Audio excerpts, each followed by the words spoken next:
Welcome to the Calyrex Game Corner's Pokemon D&D campaign, featuring Cindy, a young vagabond from the Hoenn region with pyromaniac tendencies, Gimli, a stocky, burly miner from Sinnoh looking for his lost son, Elodie, an enthusiastic foodie and baker from Kalos, and Schmidt, an enigmatic man from Johto with a duck.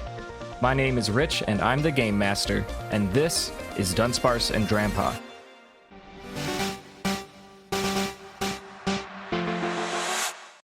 Following the Draconid Elder's awe-inspiring battle with a massive, tattooed-laden, uniquely colored Tyranitar known as the Mountain, our heroes join in the revelry of what is rumored to be the last ever Millennium Festival.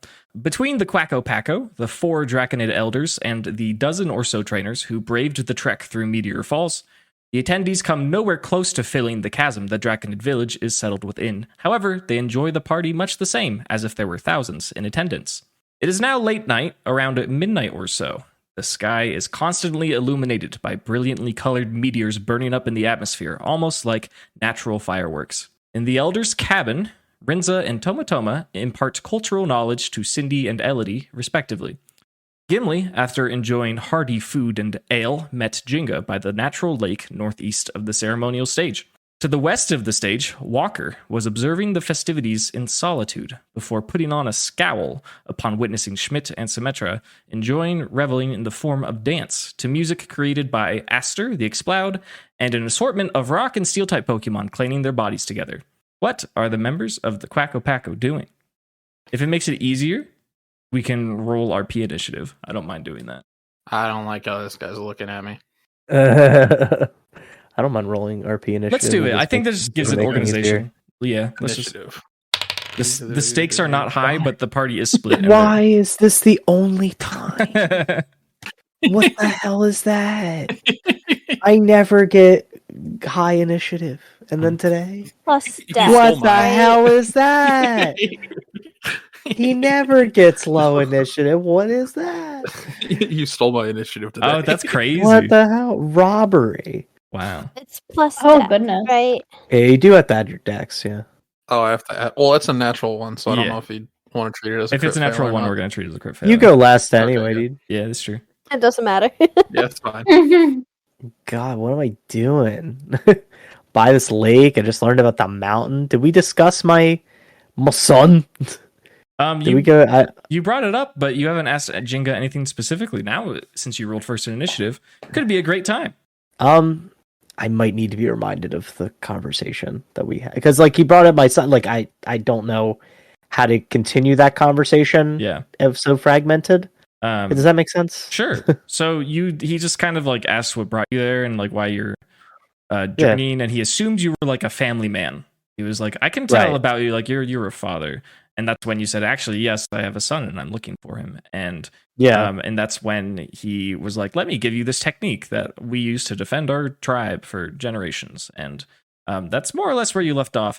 Gimli, you get the impression that Jinga is a man of action and not necessarily of words. That being said, he feels compelled to talk to you, but like he isn't very particularly social. He wants to talk to you. He feels like he has a duty of some sort to do so. But if he had his way, he would just be sitting on top of a big rock with his dinosaur, just hanging out, guarding people. That's the kind of his goal. But you mentioned you have a son. You haven't mentioned anything beyond that. So hey, I heard from the gym leader that we just previously fought against, Mr. Watson. I don't know if you're familiar with any of the gym trainers around here, but he said my son was traveling with some powerful trainer. I don't know if you had any other recent observations of powerful trainers wandering through these parts that aren't here now. Jinga strokes his rust-colored beard, and he says, all I see around here are powerful trainers. Do you have any more of a description? My boy would be much taller than me. She has a face, but not as much of a beard, at least not the last time I saw them, but, and I would like to think my boy's powerful. I mean, God, I'd like to think blood runs strong in the family, you know? Pounds chest a little bit. Yeah, Jinga chuckles. Because it absolutely does. Anything about the man that he was with? I think out of character. It was he described Champion Lance, did he not? I don't remember the description too vague. It was like a while ago, so Well, it might it's be. a little vague in my head. He Was describes it thought he red? described It was red. red. He described red. You're right. He described red. I like the the other one was described as like kind of the one he was with was described as like a silent type. Kind of wore like a red hat, if I'm not mistaken. Just had a quiet, powerful aura about him. Yeah, it was like maybe you would recognize some kind of thing like that. Jinga will try and recall. He's making a roll. Mm-hmm. He got a good old 10. Nice. So right in the middle of the road. Right in the middle of the road. So he thinks back. He considers your description. And he says, I'm somewhat familiar with the structure of the gym leaders in Hoenn and some notable trainers from across the world. And I do recall seeing two individuals. One was almost speaking for the other one, like as if it was on his behalf. And they were accompanied by, he blushes a little bit. He's like, this Pokemon's so cute, I can't resist. They were accompanied by a Pikachu, and they came to us, well, me specifically, and they said that they were seeking something of great power within the hills in the Hoenn region. Mm. We may or may not possess some natural artifacts that contain great power, but we would not relinquish them. Due to the requests of who I'm assuming must be your son and this powerful trainer, we allowed them to feast their eyes upon our possessions, but they were not what they were looking for, and they made their way back into the cave, and we haven't seen them since. So they went back into the cave, that's what he was saying? Yes. Okay. Because where they go, I must follow. I gotta see what my son is up to, so I'm sure I'll be on my way in that direction. Jinga says, they can't be far. This was just a week ago. No more. Great. That means I'm getting closer and closer. He says, you're also fortunate because, well, where Draconiid Village is settled, there's really only a few directions to go. We are in the northwestern part of the continent, so if they're truly exploring Hoenn, they couldn't have gone really anywhere besides south or east. Great information. I really appreciate it. Says, of course. Is there anything else I can help you with? He's kind of awkward. He doesn't talk much. I don't know. I kind of just, not for nothing, and I know you might enjoy this, but I kind of just want to take in the scene. It's very breathtaking. I'm a digging man myself, and taking in the cave over this lake, it just, I don't know, just taking in the air feels really nice. He says, I couldn't agree more. Let me show you my favorite spot. And he laughs, and he jumps on top of Tyrantrum's head, and he faces out towards the horizon. He says, I don't think there's room for both of us, but this is where I like to sit and watch the sky. That's awesome. So he's just like 12 feet above you, and you're just on the ground, like, with a thumbs up. Like, nice, dude. That's sick. Yeah, very cool. You could potentially do the same with Boldor, but Boldor's not particularly large. So. I was like Boldor, just like sort of like roughly the same size. I just Trevor said, like, oh, that's a pretty good spot. Yeah. Just to set the scene, what Pokemon do you have out besides Trevor, if any? It was Trevor and Bean, and last time we did this. Okay. Yeah, because Bean attempted to learn the mountain thing and did not succeed. So. Okay. We're going to have you end this initiative turn. You're going to hang out with Jinga, have a good time. Before we part, I want you to make a wisdom check.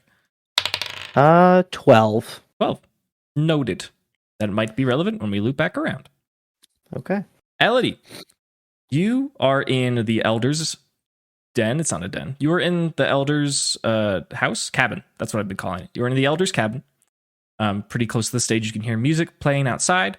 And you are sat next to Tomatoma in a little gathering area. And she was just imparting some knowledge to you. And she looks at you in the eyes. And she says, you know, in some ways, you remind me of my daughter. Oh, really? What's your daughter like? He says, well, you remind me of her because you seem very focused and sincere. And my daughter was very much the same, almost focused to a fault. She was so obsessed with her duty in the village that it might have been the thing that drove her away. She kind of like wistfully off. Do you know where she went? She says, I would give anything to know that information. I think all of us in the village would love to talk to her. She is holding her cane, and there is like an ornamental stone of some sort at the top of it, and she is looking at it and stroking it concerningly. You don't have to do anything with that, but I want to give you time if you wish. Right. You said there's something on the cane? Yes, correct. A stone? Yeah. I'm gonna point to the stone and say, that's a beautiful stone. What is it? It is beautiful. It's intricate. It's ornate. It's very peculiar. It features colors that are predominantly black. It's black all around. It looks not earthen, basically. It looks like perhaps it itself might be a meteor or a meteorite. It's small, probably fits in about the size of one's hand. Probably a large hand. It's a pretty beefy rock. It's very rugged, very dark, and there are crevices inside of it that just, if you peek within these cuts in the stone, you can see green, almost like luminescent, almost glowing by itself. She says, "Oh, this? You must be curious about the Keeper Gem." Yeah, that sounds interesting. He says, "This has been passed down in the Draconid village for thousands of years. And here, why don't you hold it?" And she takes it off the cane. It pops off. She hands it to you. Cool. I will hold it. Cool. It's heavy. It is like surprisingly heavy. He says, "The last person to have held this Keeper Gem was my daughter, Zinnia. She was our last lore keeper of the Draconid village." She thinks a little bit and she seems kind of solemn, and then she decides that she'll just tell you what she has on her mind. She says, "About 15 years ago, Owen encountered 2 disasters back to back that it hasn't seen for thousands, maybe millions of years. 2 foolhardy, raucous, cowardly individuals by the names of Archie and Maxie thought that they could take control of the natural world and change it in a way that they saw fit." I'm wondering if Elodie has any sort of reaction to this, this rage. She's definitely gonna cringe a little bit upon hearing Archie and Maxie. Yeah. Says, although she was but a child, no more than 18 years old, she took it upon her duty as lore keeper to go and call down the Dragon Lord for the first time in her life. And not only did she do it successfully, she tried to do it twice. Right after the crisis with Archie and Maxie was solved, there was a different threat, existential threat that is pertinent to our culture. And she kind of seems scared at the description of this. It says, "There's an ancient enemy of the Draconids who saw our vulnerability, and Archie and Maxie were trying their foolish methods, and they decided that this would be an opportune time to strike and destroy our way of life. Zinnia went up to recall the Dragon Lord for the second time, and we don't know what happened. We never saw her after. The only thing we saw afterwards was that the threat was dealt with, and a younger champion May returned to the village, holding a crying Aster in her arms, handed her over, as well as the Keeper Gem. We haven't heard of Zinnia since." I'm really sorry to hear that. She dries her eyes and she says, "Oh, it's no worry. I had something to teach you, didn't I? What was it? Oh, yes, yeah, Draconid healing, right? You wanted to learn how to heal people?" Yes, if that's possible. Says, "Yes, of course," and she's put it on a strong face. She's trying to change the tone a little bit. She says, "Charlemagne, please come forward." She calls over her shoulder, and there's a little stubby dragon with funny horizontal teeth coming out of the side of his face. It kind of looks like he's an axe, and he's got a little boo-boo. And he said, and Tomatoma says, "This little fella, Charlemagne, he's always getting into trouble. He's always picking fights with wild Pokemon. He knows he can't beat." And she picks him up, and he goes, "Wow!" And he's kind of squirming in her hands, and she says, "Come on, take him." You take Charlemagne? Yeah, I'll take Charlemagne. You hold him, he's squirming, he's writhing, and he's got a little injury. His arm and shoulder has like a deep cut on it. And she says, "Now, focus your energy, focus your thoughts. Try to meditate if you can. Think of nothing but restoring Charlemagne's health. And she encourages you to close your eyes, and she continues to say things that are intend to help your meditative state. And I need you to make a medicine check. I got a 7. A 7, okay. So Elodie, thanks to the things that Tomatoma has been saying and due to her guidance and with her help, she realizes some sort of power, whether it's from just something she's born with or something from being around fairy types. She acknowledges that she has the ability to potentially heal Pokemon by touch. The role that I had you do was not necessarily if she was able to do so or not, because Elodie is capable.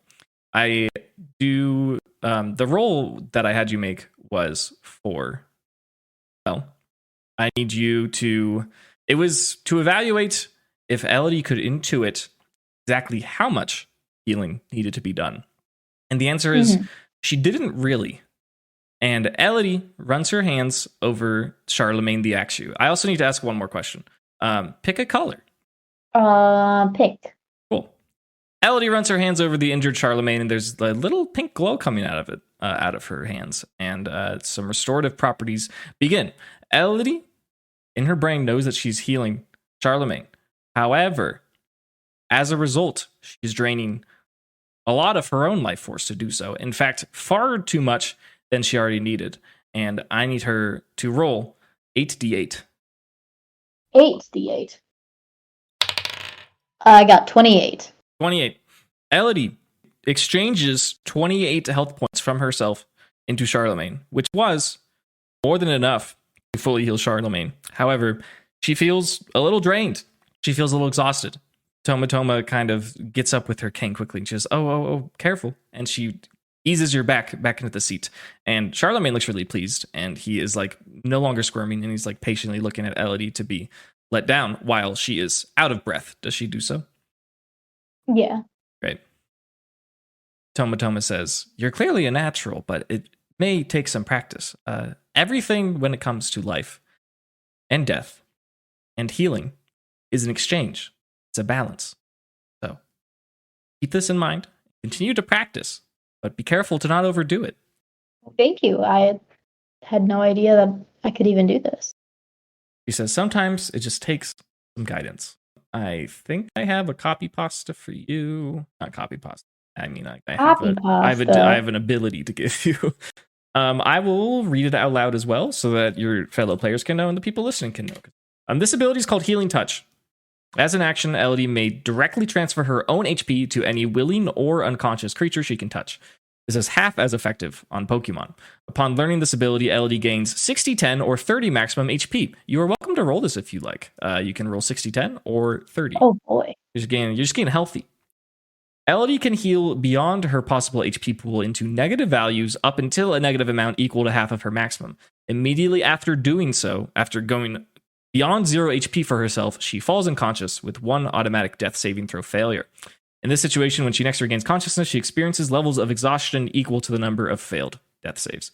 Tomatoma is pleased. She is concerned for your safety, as maybe overdid it a little bit, but you're still fine. And she says, I'm very grateful to you for coming here and letting me share my wisdom with you. And she has a smile that looks like a smile that would be given from a mother to a daughter. Do you have any particular questions, actions, things that you want to do with Tomatoma? I'm gonna say thank you again and give her a hug. Oh, that's great. Yeah, you have a little embrace, and you can feel that she is frail, and you also feel that she is very grateful for you. From that point, let's move on. In the same room, Cindy and Renza are vibing. Renza just gave Cindy a scroll. Renza's kind of a funny dude.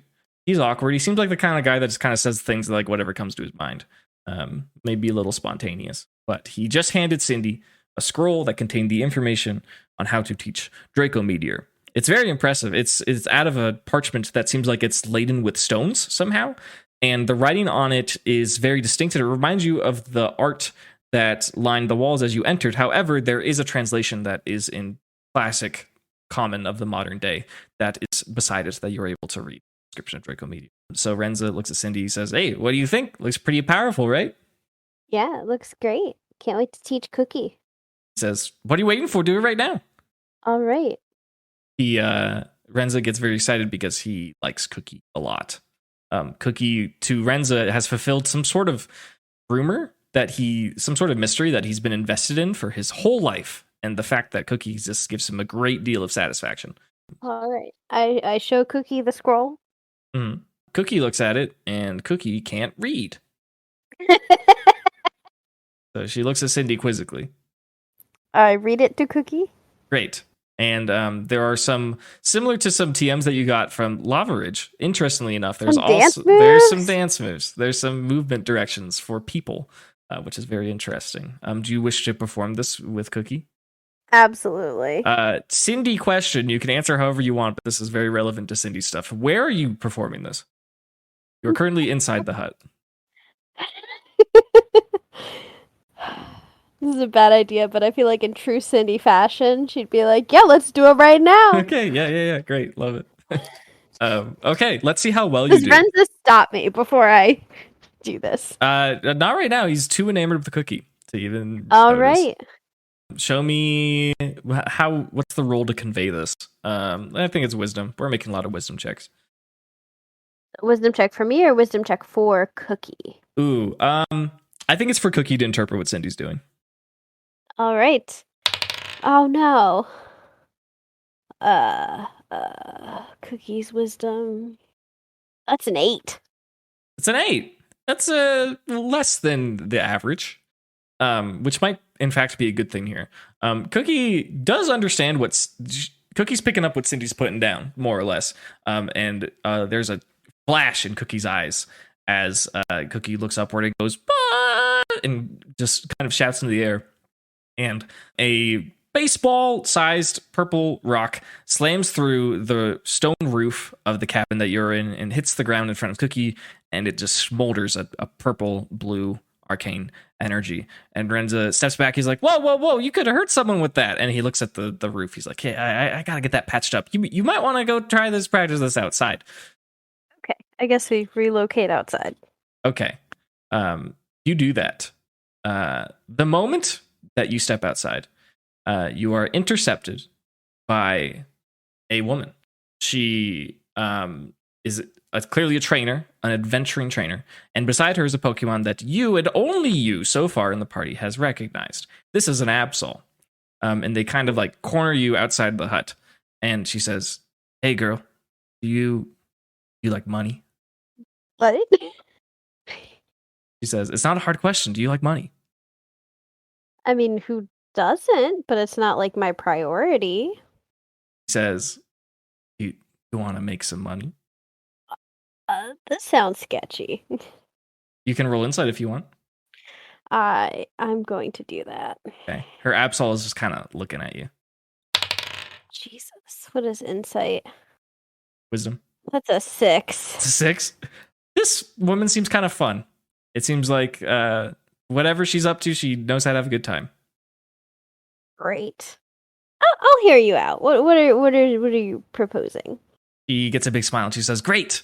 And she pulls you towards the center of town. And Absol is kind of poking you with its head. They're pulling you surprisingly, towards the common area, but to a table that is empty.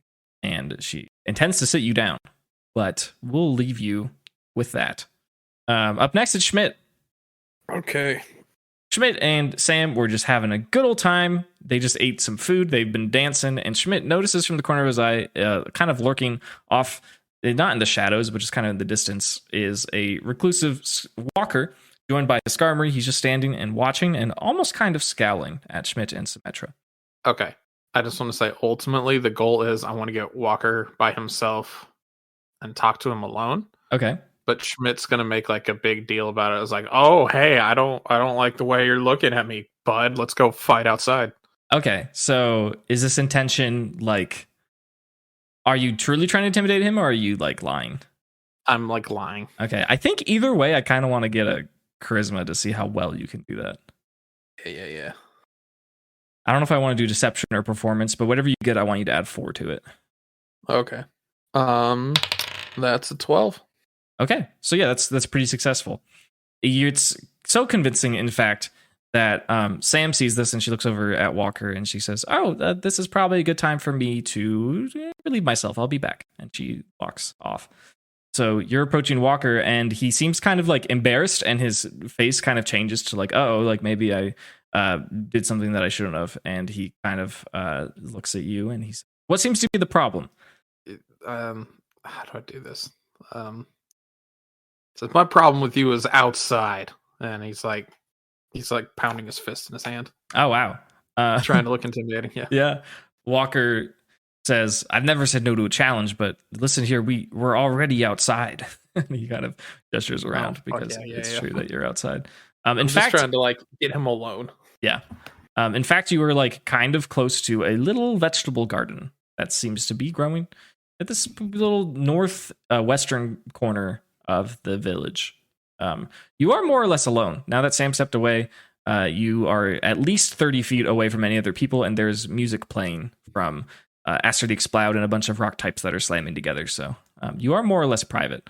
And he approaches you. He doesn't shy away. He kind of stands face to face with you, expecting some sort of confrontation. Okay. Schmidt like looks around, like hard, like looks left, looks right, turns around, looks around him. He said, "Okay, I saw you looking at us, and I saw you looking suspiciously at the girl I was with. I've been suspicious of her for weeks. What do you know?" Walker looks at you and he breaks eye contact and he laughs. He says, "No, I just have some personal problems I need to work out." And he looks kind of embarrassed and he says, a woman who has similar features to her, how do I say this? Kind of took away everything I loved from me." And he shrugs a little bit. So you know nothing. He says, "About that particular one, no, I've never seen her before in my life. But there was this woman, gosh, 20 some odd years ago, same kind of hair, just completely changed how I see life." Oh my god. Okay. Cool. He takes a breath and he takes a swig of moo milk and he says, "Funny story, he was actually the merchant who brought this product to Fall Arbor Town, and I can't stop myself from drinking it. It's just too good." Cool. Great. Not sure how to take this. Yeah.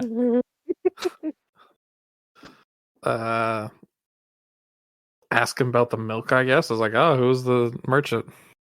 He says, "Okay, sure. I got to spend more time thinking about my son, so this is the way to do it. Absolutely." He says, a long time ago, there were 2 kids in Draconid Village. There was Zinnia, the lore keeper, and there was my son, who was not born a lore keeper. And like me, he was very stubborn, very hard-headed, and it kind of tore him up.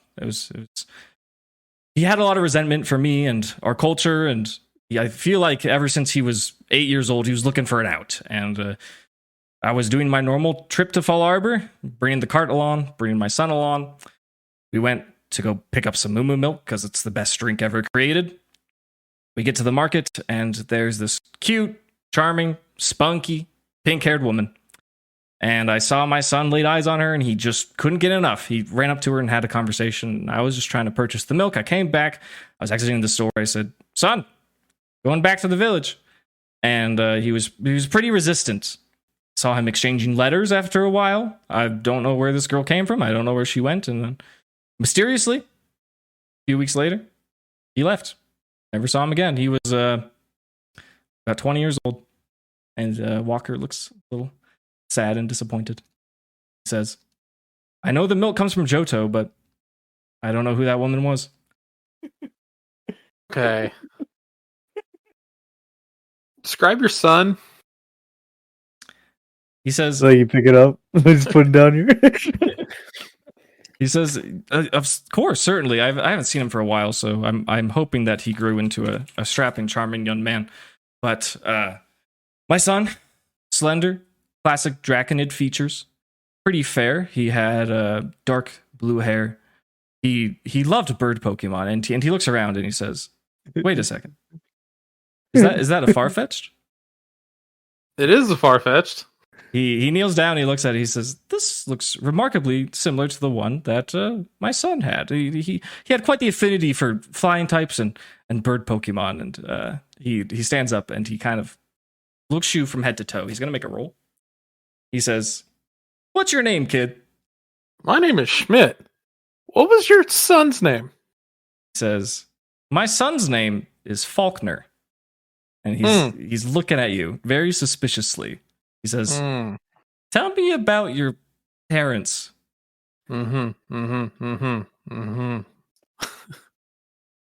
Holy shit. Okay. I need to gather myself. Yeah. Okay. I wasn't ready for that. This is fun. Yeah, Schmidt just describes his mom. Then he says only his mom because that's always what it's been. Okay. Schmidt imparts that he's only known his mom, only known his mother. Walker takes a moment and he looks at what Schmidt has described as Gym Leader Whitney from the Johto region. And Walker kind of turns and he looks at his jar of moo milk. He locks eyes with the mill tank that's imprinted on it, and he stares and he focuses. And he looks back at Schmidt, and then he looks at the mill tank, and then he looks back at Schmidt, and he says, "No, it can't be. It's not possible. There's no chance. No. My son," and he's just kind of rambling under his breath. I don't know, Faulkner would, and he seems a little concerned and distracted. At this moment, the conversation is interrupted by a drunk, heavy breathing, shirtless young man by the name of Vince Winstraight, who you have met before. He is accompanied by 2 dragons, and he interrupts the conversation, and he has alcohol in his breath, and he gets right up close to Walker, and he says, "Man of the Draconid people, I volunteer as the new lore keeper."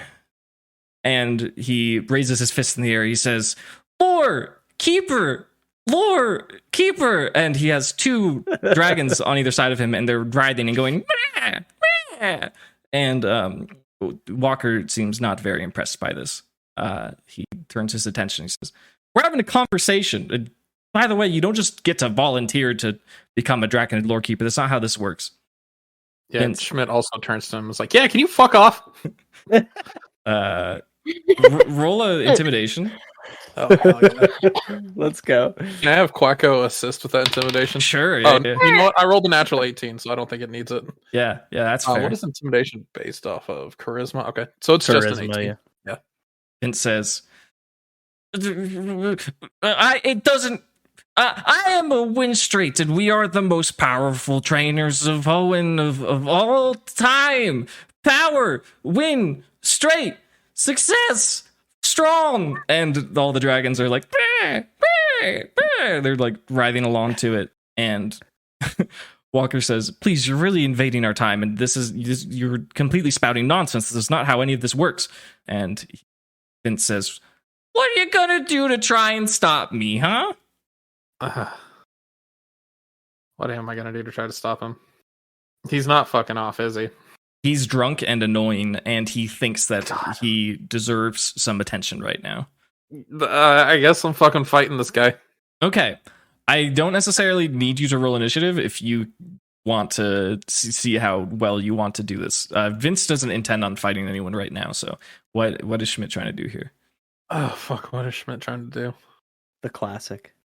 I could. It's 2 dragons. 2 little noodles. Nice little Schmidt kick. Oh, I guess I could just kick him. Listen, take a page from my book, dude. Punch the guy. I've killed every Hydreigon so far. Schmidt want a fist fight? I don't know if he does. Yeah, you're not looking for a scrap, are you? He's just trying to. He's going to try to persuade him again. Okay. Just be like, "Yeah, hey, we're having a conversation here. Look, there's a big fun party over there. Why don't you go back there? I bet you there's more alcohol." Okay. That's really customer service of you, bud. Yeah, roll a persuasion. See how it goes. That's a 5 on the die. With 0 charisma. Yeah. 0, really? Well, 0 modifier. Okay. You said you have Quacko involved. Is Quacko going to help you out at all with this? Yeah, Quacko will like puff up his big bird chest and he'll like point his leak at him. Oh, hell yeah. Roll for Quacko, too. Rolling for Quacko. Of course, Quacko gets the good roll. 17. 17? Yeah, that's pretty good. Yeah. Schmidt gives his spiel, his customer service spiel to Vince, and Vince is belligerent, so he's not listening. And if it seems possible at all, it might be true that his dragons are drunk as well. They are not behaving very orderly. Quacko, the leader, the mascot of the Quacko Packo, steps forward and asserts his authority. He puffs out his chest, points his leak out, and goes, "Quack!" in a very, defining Quacko sense, and Vince is shook by Quacko. Vince says, I didn't sign up to mess with a duck. I just want to save the world. And he steps away slowly. Walker looks at Schmidt and looks at Quacko.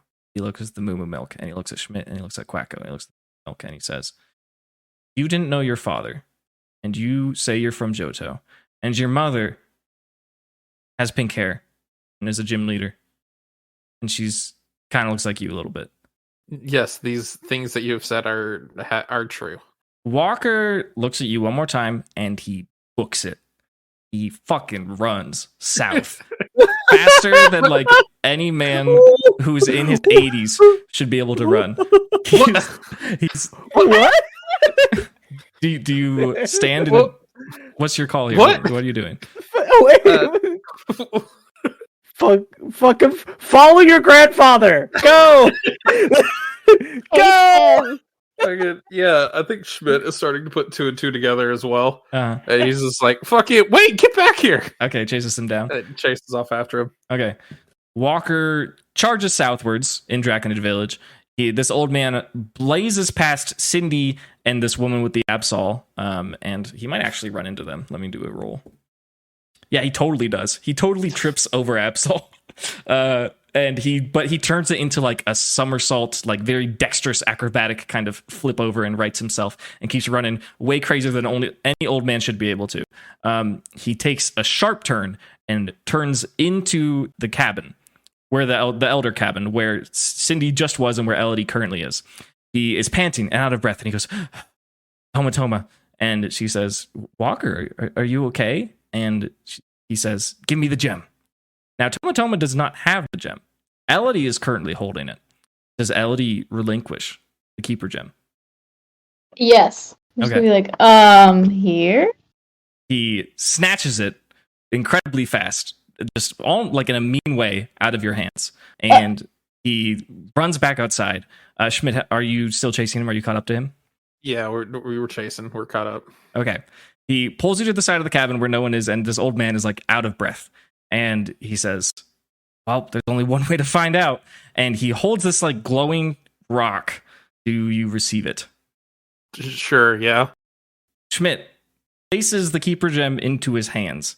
And as he does so, the gentle green glow that is present all around this meteorite shoots out beams of light northwards, southwards, in every direction. It's a brilliant green flash all around Draconid Village. Despite hiding behind the cabin, there is no doubt that everyone saw this flash.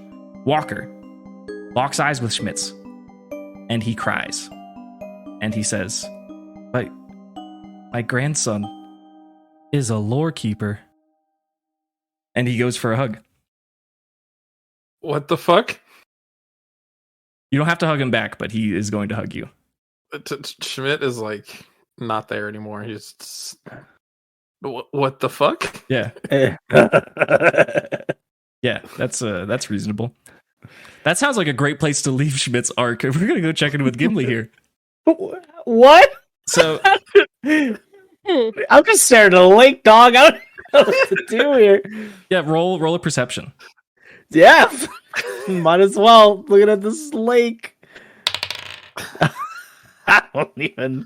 That's an 8. That's an 8. Okay. You notice 2 things. Out of the corner of your eye, you notice like a green flash. You don't think much of it. You're like, "Oh, that's kind of weird." Yeah. There is something you notice, and Bean He's just gone. He's not near you. Give me one more roll of your choice to see if you could somehow determine where that little guy went. Oh, okay, great. I was going to think of I was either looking survival or animal handling, and Sure. I think either way that's wisdom. Yes. Which I got a 23. 23. Yeah. So Bean has his favorite bone, that he carries around and stuff.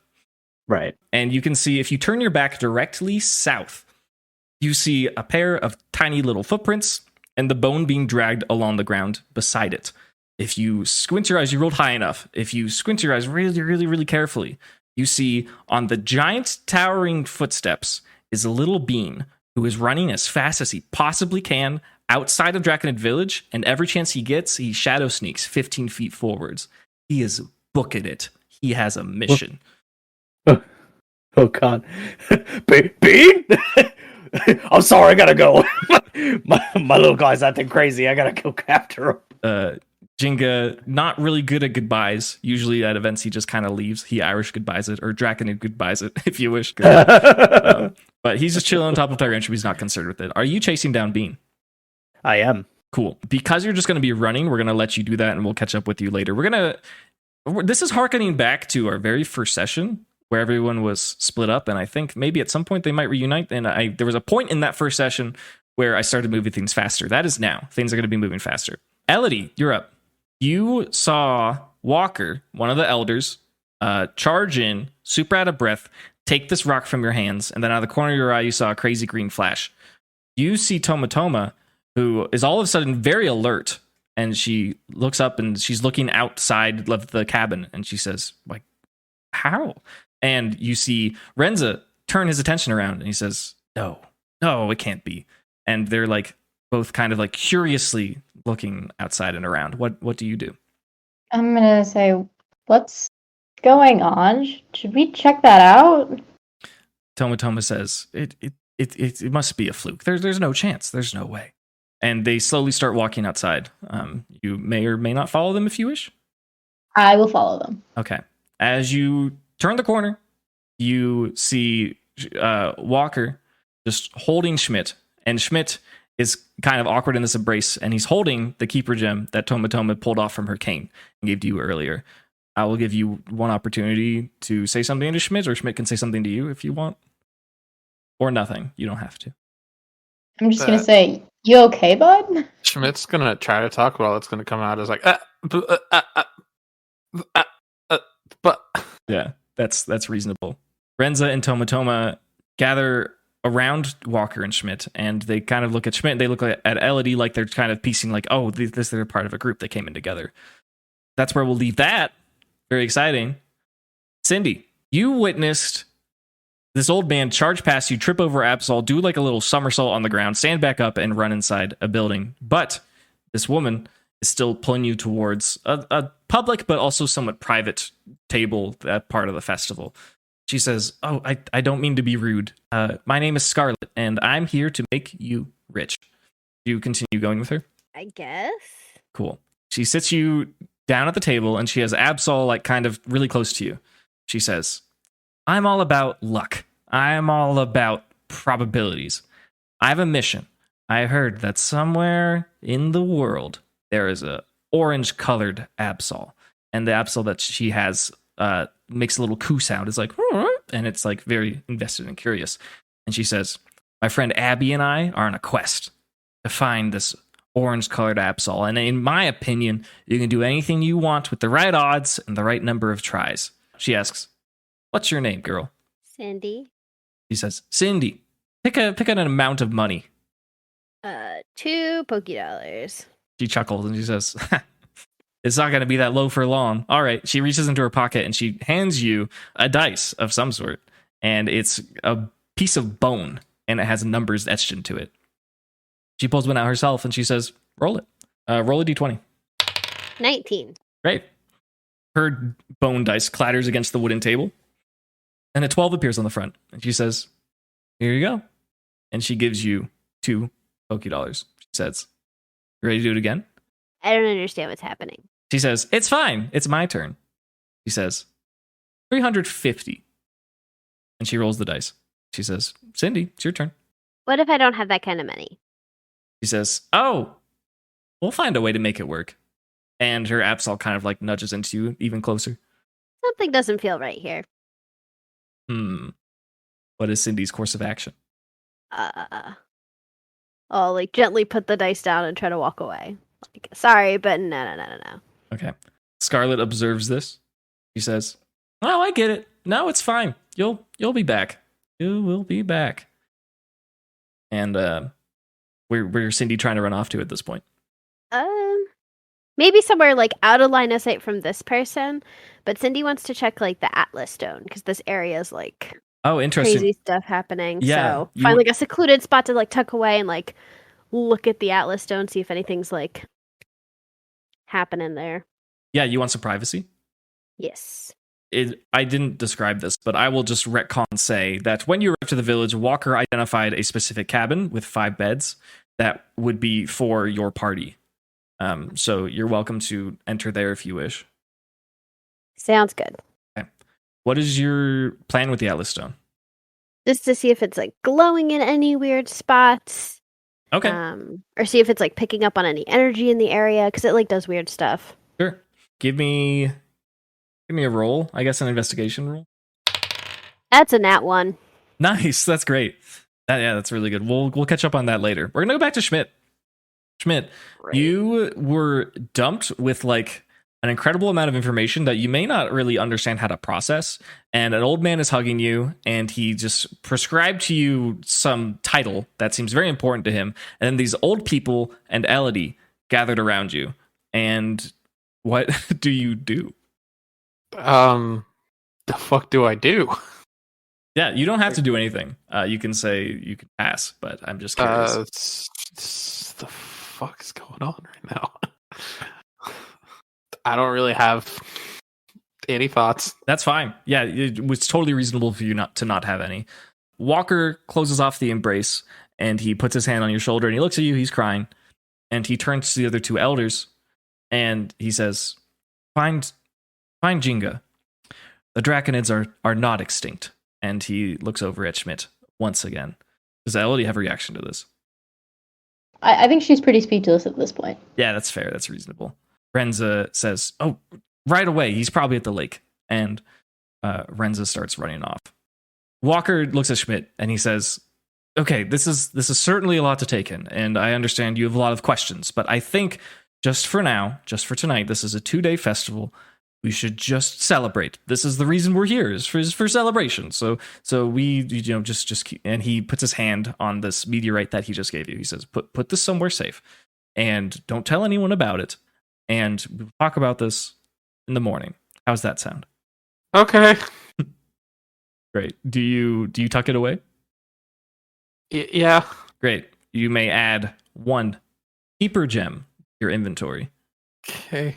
I have pretty useless but pretty funny, as I called Grace's, a copy pasta for you, just so that you see it. And I will also read it out loud for the listeners in case it's not obvious. This passive is called Lorekeeper.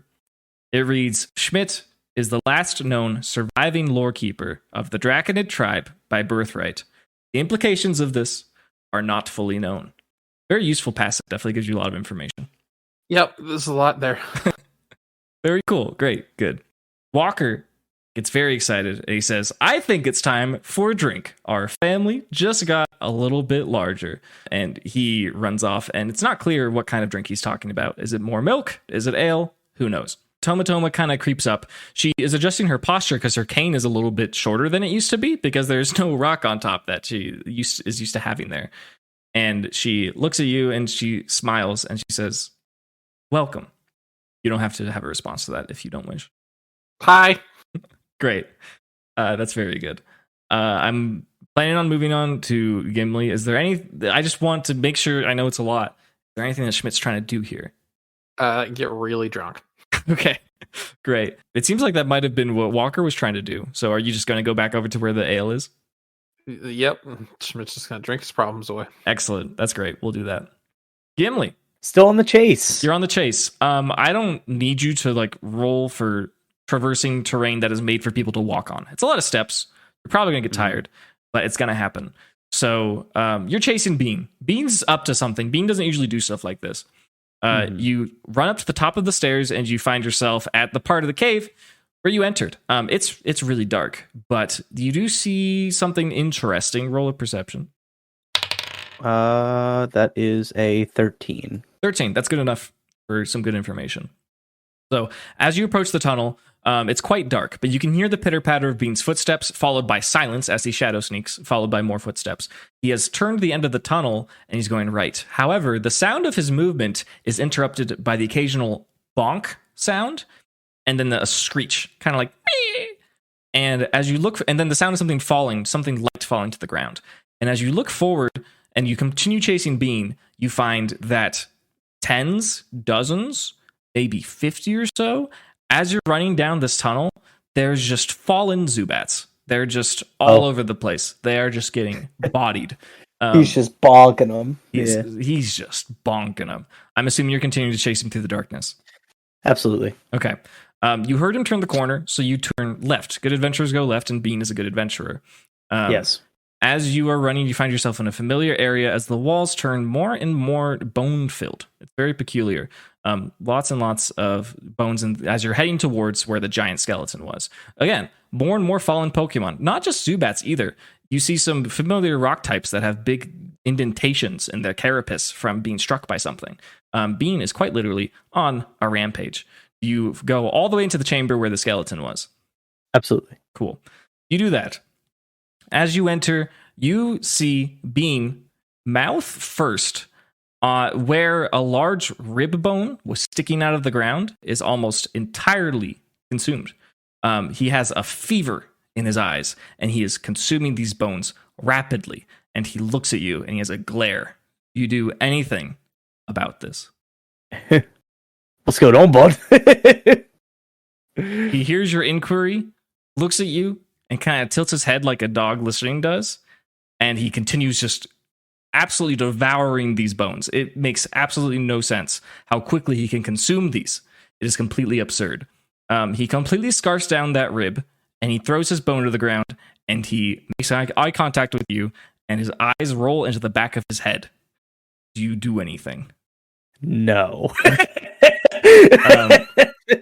His mouth opens agape, and he begins to levitate.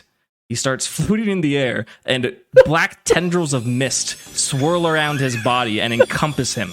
He becomes a dark black purple cloud. You cannot see Bean's form anymore.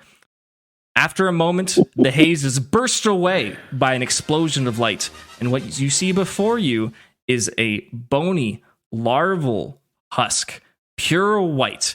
It has 2 slots for eyes that have small horizontal slits in between them, as if it looks like his eyes are closed. There are vents among his body, particularly on his back, and there is black smoke billowing out. Bean has achieved an evolution. Whether it's a Pupitar or something else is up to you to decide. However, let me send you the sheet. I want you to look at it. I want to leave this up to the Quacko Paco, or maybe even the listeners. I don't want to make that promise necessarily. But what you see before you is not a Larvitar. It is probably not a Pupitar, although it has similar similarities to it. I've sent you a sheet called Bean Second Stage, because I don't know what it is. But why don't you take a look and read anything that seems particularly notable here? I was like, first ability, Void Heart. Oh. Being largely emotionless, is immune to charm and intimidation, and saves at advantage against charisma and wisdom-based saves. That's very good. Abyssal Husk. When in a sandstorm, if Bean saves against a damaging effect by any amount besides a critical failure, Bean takes no damage at all, even if the past save would normally result in some damage. What? That's so crazy. What else does he have? Let me see. He hovers? It's true. He's a spooky guy. He's just out here hovering. Bean is, in fact, a spooky guy. I don't think there's anything else that's very standard. I mean, he is a ghost type, but that we kind of everyone kind of knew that was gonna happen. Mm-hmm. So So yeah, congrats. You have a very spooky evolved being. And again, bone white. Look like a larva. They have no limbs. But as far as what they actually are, that's up to you to decide. Great. Glad that happened. Bean seems to no longer be on a rampage, and he's just kind of looking at you with his like mostly closed eyes. And again, there's like a eerie smoke that is constantly pouring out of the vents in his body. Wow. Bean, you became something. You good? As expected, there is no response. Excellent. You want to come down now? We gonna go? Yeah, he just hovers behind you silently, floating. He has no qualms to leaving. Unsettling. Great, good stuff. I'm assuming you're going to return to the village where it's less spooky. Yeah. Okay. Just with my creepy husk boy following in the rear. Yeah, you do that. You find yourself just walking over so many fallen bats. These poor bats never stood a chance. It seems like as Bean floats by, little tendrils like connect with these bats and like absorb from their mouths an energy that gets pulled back into Bean's body. Very, very curious. Oh God. He's just out here soul eating. Yep. Very casual. Yeah, we have the true soul eater in this regards. Good stuff. Good stuff. Oh my God, that's terrifying. Okay, cool. Elodie, Schmidt is running off to get drunk. Toma is very happy. Renza's running off to go tell something to Jinga. What are you doing? I think it's time for me to grab some food. Cool. Yeah, why don't you go do that? You might run into the Schmidt while you're doing that. We will allow that. I feel like I may break out of initiative here because at this moment, Walker and Schmidt, are you consuming alcohol with your newly discovered grandfather, or are you trying to keep your distance, Schmidt? I think Schmidt's just kind of like not conscious of what's going on around him. He just is trying to get plastered. Great. That's awesome. He's trying to drink away what he just learned. Okay. Very cool. Very cool. Cindy's in the hut looking at the Atlas Stone. I'm going to have her make a reroll. Just because, you know. Because then that one sucks. Yeah. I feel like she'd see something. It's just going to take her longer to figure out. Is this investigation? Yeah. 7. 7. That's good enough. Cindy, it's pretty bad. It's pretty bad. You're not gonna pinpoint anything, but Cindy observes that there is a slight blue glow coming from the gemstones that are encrusted on the Atlas Stone. It's like a purplish blue. And I have Fang with me. True. Who is a dragon? Yeah. Can I have Fang touch it? Interesting. Yeah, you do that. Fang comes out of the ball and looks at this rock, and you instruct Fang to touch it. And Fang lays a nubby little hand on it, and he's got his little teeth sticking out. He's like, meh. He touches it, and you see, as the Atlas Stone, the gems glow even more, that same brilliant purple. And all over the shapes that are encrusted on the front, just in countless, or not countless, but dozens of locations, there are little red lights that appear. And then the Atlas Stone is just covered with lots and lots of little red dots. Roll a perception based on this. 5. 5. Cindy swears, not for sure, but she is looking at all these dots that have appeared on the Atlas Stone as Fane makes contact with it, and she swears that some of them are moving. There's like a couple of them are like moving as they're projected on the stone. Very curious, very odd. I'm gonna say that Gimli has no trouble getting back into town. You got a creepy boy with you, but like, what's your next order of business? I'm probably gonna look to meet up with the gang in town. Okay. I might put the creepy boy away. Okay, yeah, a little too spooky. He would be a little unsettling to just walk through the village, and potentially, based on my observations of him absorbing Zubats, I don't know what else he's gonna try to absorb into his void. Yeah, who knows? He's a little spooky. Yeah. Gimli, you can, without needing to check, you are aware that you see Elodie and Schmidt that are like out looking to consume food. Schmidt looks quite shaken. He is fiending the ale currently. And yeah, you would have no trouble meeting up with them at all. Sam, Sam walked away for a moment, and her attention was drawn by a strange green flash of light. She didn't see where it came from, but it brings her to the center of the Draconid village where everyone is congregating, and she is looking to approach Schmidt. She says, "Hey, Schmidt, is everything okay? Did everything work out over there?" How drunk am I currently? You want to roll for it? Yeah. Yeah, just give me just a d20. 14. 14. Yeah, you're pretty drunk. You might get sick, but for right now, you're fine. Cool. Yeah, Schmidt's just gonna hit her with I'm fine, everything's fine. It's fine. We're fine. She says, hey, do you need to talk about it or something? No, we're fine. It's all fine. There's nothing to talk about. We're fine. Says, oh, okay. Here, let me show you something that I was working on. And she pulls out her notebook and she turns to a page. Do you want to look at it? Sure, why not? She drew a really lovely sketch of the meteor shower across a couple of pages. Very vivid, very detailed. And she drew two people sitting side by side, like on a little hill, looking at them.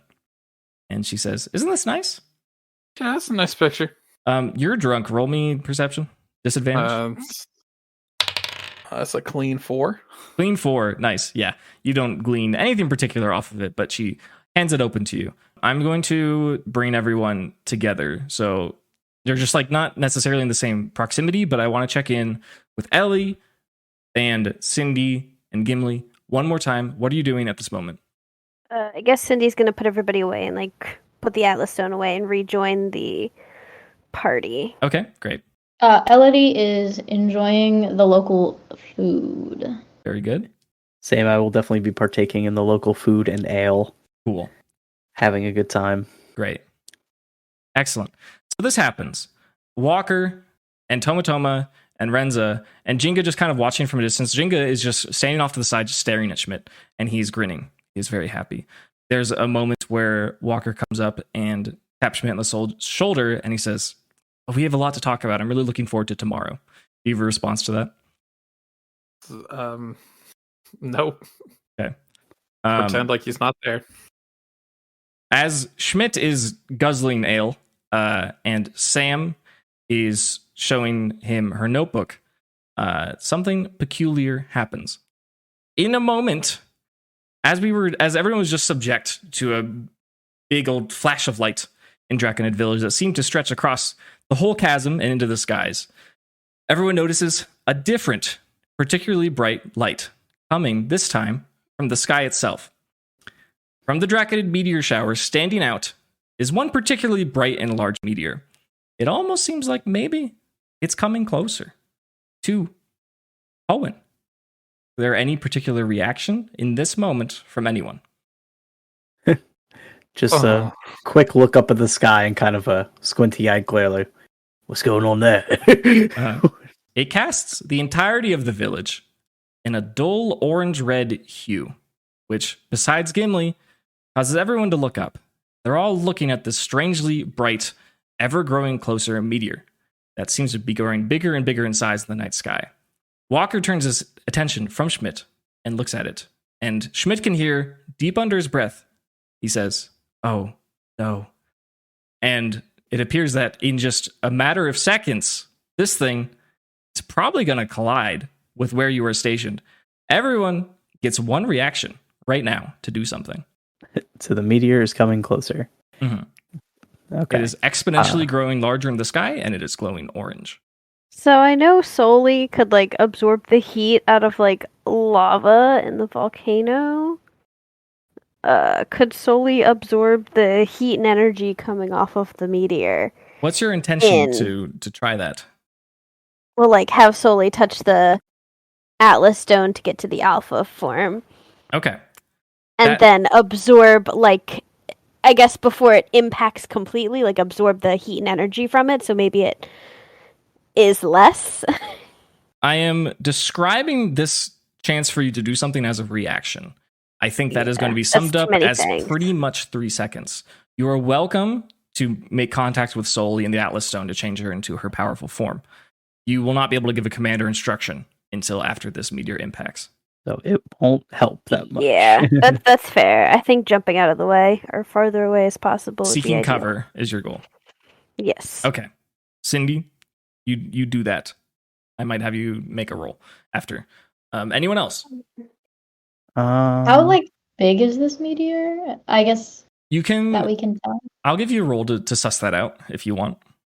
Okay. Investigation. It's hard to tell because things from space that like depend on how far they are different sizes, right? So. Well, that was a 7. Okay. Elodie thinks one of two things. Either this thing is very large and very close, or it is reasonably small and moving incredibly fast. But Elodie does not know in her head which one of those two things it is. Right. Either way, we're gonna die. Well, who knows? Maybe not. There is danger. I don't know if a DM throwing an act of God at their players out of nowhere and saying you will die is really fair, but No, I'm joking. Yeah. Imminent death is a Yeah, definitely gonna just grab cabbage and try and cower under something. Take cover. Great. Yes. Okay. I have 2 actions from 2 of the Quacko Packo, or reactions.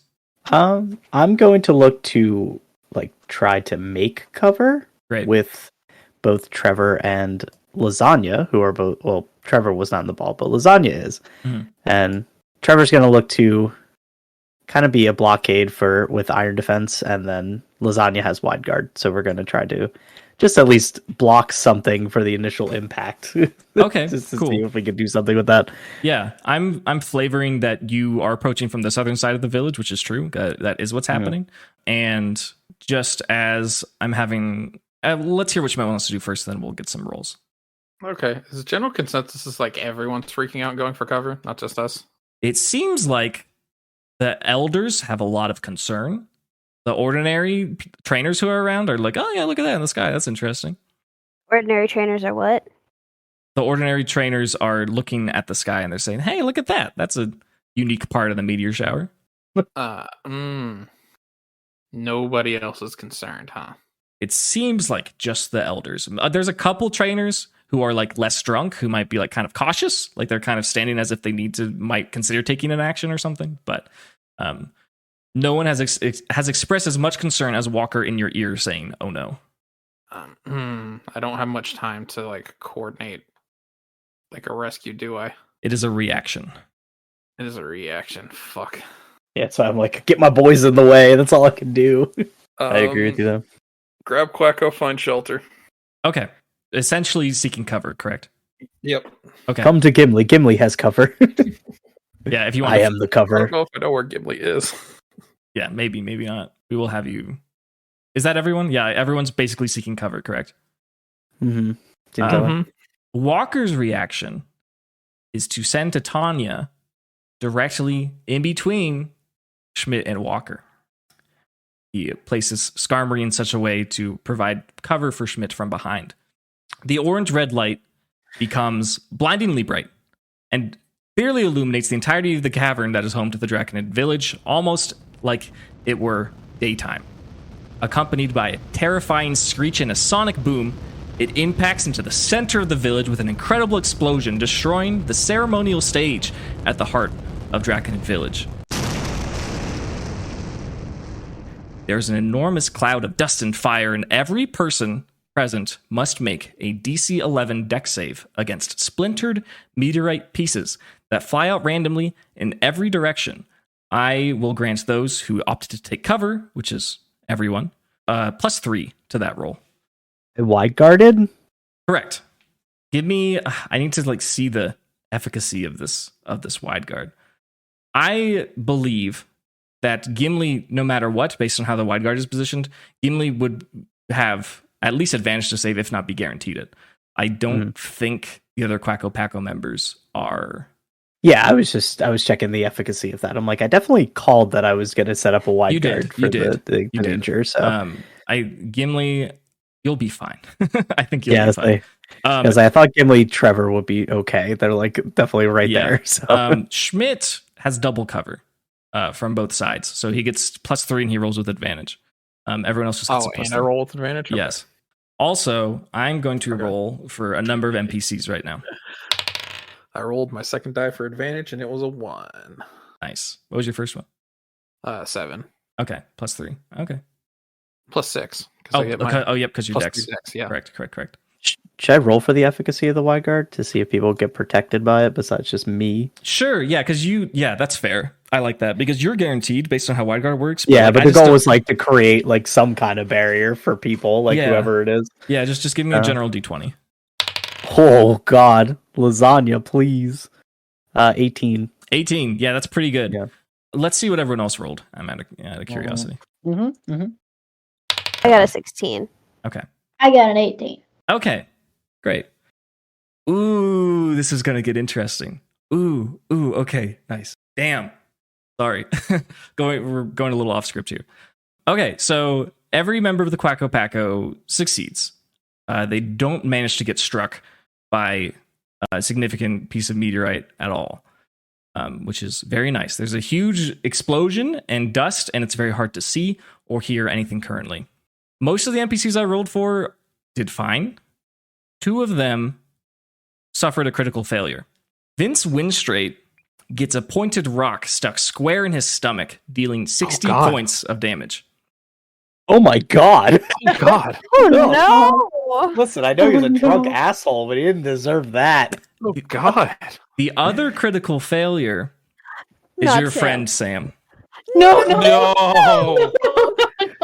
No way! A shard of meteorite strikes her right between her right cheek and her forehead, slicing across her eye, dealing 87 points of damage. Oh fuck. Jesus Christ! She immediately collapses unconscious, face first into the rocky soil, with a puddle of blood quickly building. Her notebook, showing the picture to Schmidt, falling out of her hands and onto the ground in front of her. At this moment, Sam's mysterious black Pokeball opens for the first time that any of you have ever seen. A wispy dark purple beam manifests into a previously unseen creature kneeling beside Symmetra. As the clouds of dust settles around you, anyone looking in this direction would see a humanoid yellow monster with a disproportionately large pentagram-shaped head, an impressive hairy mustache, brown features at their shoulders and joints, 3 fingers on each hand delicately holding slender metal objects, and large clawed feet. This is her previously unknown gifted Pokemon, Kaz. Some of you of the Quacko Packo would likely recognize this as an iconically powerful Pokemon native to Kanto, known as Alakazam. However, there's a different quality about Kaz. His features are weathered and worn, his narrow eyes convey incredible power. It's hard to tell through all the smoke and the explosion, but those close by can see scars and deformities and unnatural contusions that riddle his body, which is unusually muscular for a psychic type. Kaz has an aura about him that is impossibly mysterious, and it feels like if he just looked at you, you would break down and cry. His attention turns explicitly in this moment to each of your faces as people are screaming and running around. Gimli, Elodie, Cindy, and Schmidt.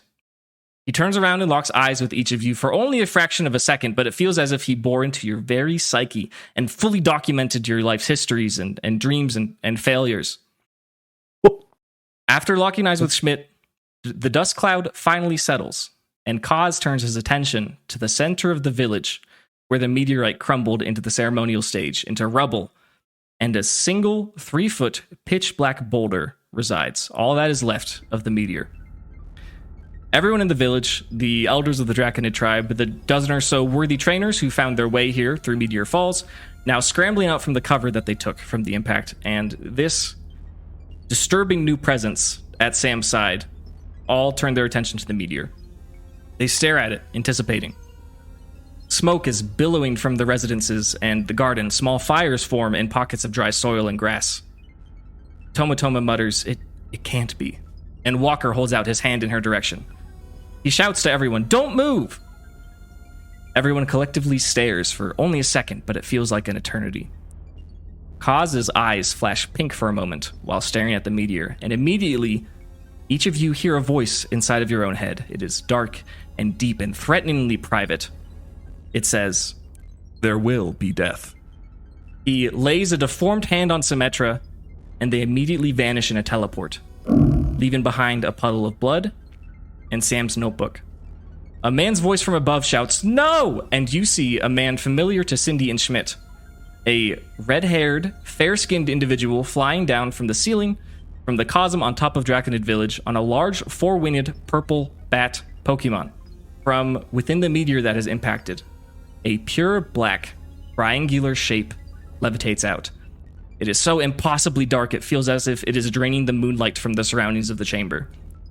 Two tentacles unfurl out, one orange and one blue, and they wickedly flail about as the triangle unfolds into a dark, horrific mass of writhing tentacles. The chaotic shape expands and takes form as a disturbing humanoid figure. Bipedal, distinctly orange, with accents of blue along its knees, face, and tentacle arms.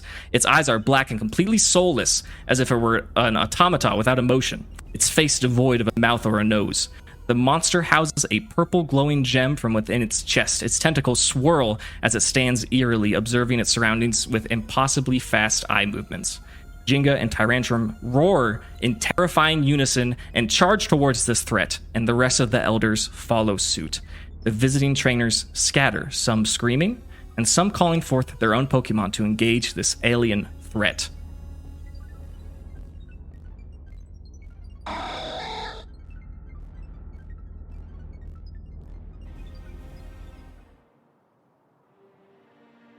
Hello, everyone, and thank you so much for listening to the Season 3 finale of Dunsparce Drampa. Since the last time we've had a conclusion to a season, our number of active listeners has increased by thousands, so I'd like to take a moment to clarify what exactly that means. As the November and December holidays roll around in North America, the lives of myself and all of the players are becoming dramatically busy, and we are unable to meet once a week for our regular play sessions. Not only do we all work full-time jobs separate from Pokemon and tabletop gaming, but CJ and Melissa are school teachers with finals to prepare for and assign, and I myself am in the final semester of my master's degree. These obligations, combined with family needs for holidays, divide our attention, and as such, we have to ask for a short break on new episodes. However, all of this is not to say that there won't be any new content coming to YouTube or your preferred podcast provider. We will gradually be releasing media that has been kept private on our Patreon during this winter, and for our patrons on Patreon, we will be adding more exclusive content that we are able to record in our limited time during the holiday season, as well as some never-before-seen character sheets and chats about the game. In addition to all of this, our community Discord server that is the catalyst for this audio series, the Calyrex Game Corner, is full of activity and new faces who love discussing about the podcast, art, music, general hobbies, and especially the new Generation 9 Pokemon games that will be releasing in just a few days. All of us would be delighted to welcome you into that community, so please consider joining it. The players and I chat in there all the time, and we would love to hear from you. Changing gears slightly, I'd like to address something that I haven't talked about much publicly before. Over this past summer, something happened to the discoverability algorithm that resulted in Dunsparce Drampa being pushed out to magnitudes more people than usual, and it seems like we caught the attention of many of you. To all of our newest listeners, welcome. We're so happy to have you. To all the listeners who have been with us since we started in the late summer of 2021, thank you for believing in us and joining us for this whole journey. I'd like to take a moment to thank all of our current patrons who have been very committed to making the distribution of this podcast a reality by financially supporting us. We very literally could not be doing this without you. To Riggs, Bimo, Gretchen, Cody, Lady Del Taco, Luxa, Shadow, Kyle Ken, Paint Siegel, Charbel, Tulip, CJ, Kolbster, E, Greta, James, Lane, Mining Flame, Parfait, Rinna, Sydney, Tanner, Suited Tree, Big City, Cobalt, Acerama, Omega, Bryden, Flamengo, Fox, Logan, Mr. Singer, Scout, Sierra, Winters Mason, and Nimbus Actual. A sincere, heartfelt thank you from all of us. If you haven't yet joined us on Discord and are itching for more Quacko Packo content, we'd be happy for you to join us on Patreon at patreon.com/Dunsparce.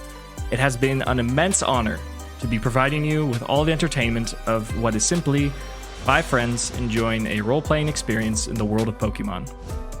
We're looking forward to seeing you again sometime after the holiday season with Season 4 of Dunsparce Drampa.